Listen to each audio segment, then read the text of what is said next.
اعوذ باللہ من الشیطان الرجیم بسم اللہ الرحمن الرحیم وخلق اللہ السماوات والارض بالحق ولتجزى كل نفس بما كسبت وهم لا يظلمون۔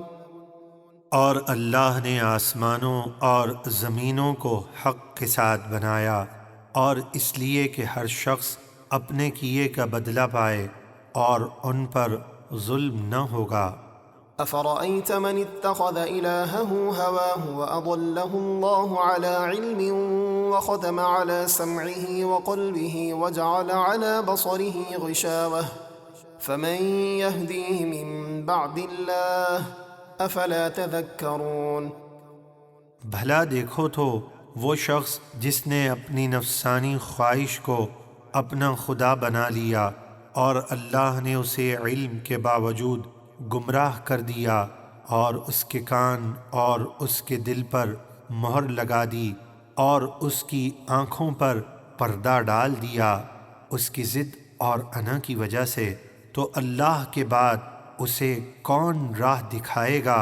تو کیا تم نصیحت قبول نہیں کرتے؟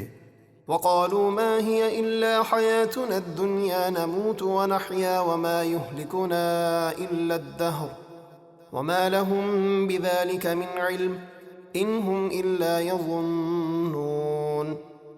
اور کفار مکہ بولے، زندگی تو صرف یہی ہماری دنیا کی زندگی ہے، اسی دنیا میں ہم مرتے ہیں اور جیتے ہیں، اور ہمیں زمانہ ہی ہلاک کرتا ہے، اور انہیں اس بات کا کچھ علم نہیں، وہ تو صرف گمان کر رہے ہیں۔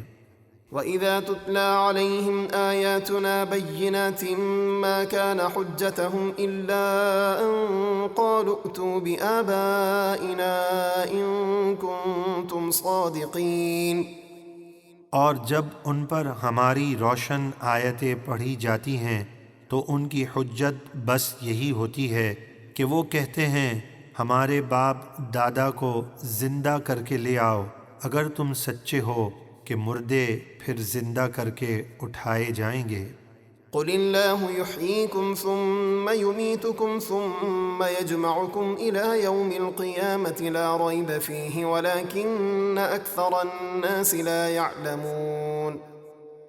آپ فرما دیجئے اللہ ہی تمہیں زندہ کرتا ہے، پھر وہی تمہیں موت دے گا، پھر تم سب کو قیامت کے دن دوبارہ زندہ کر کے جمع کرے گا، جس میں کوئی شک نہیں، لیکن اکثر لوگ نہیں جانتے۔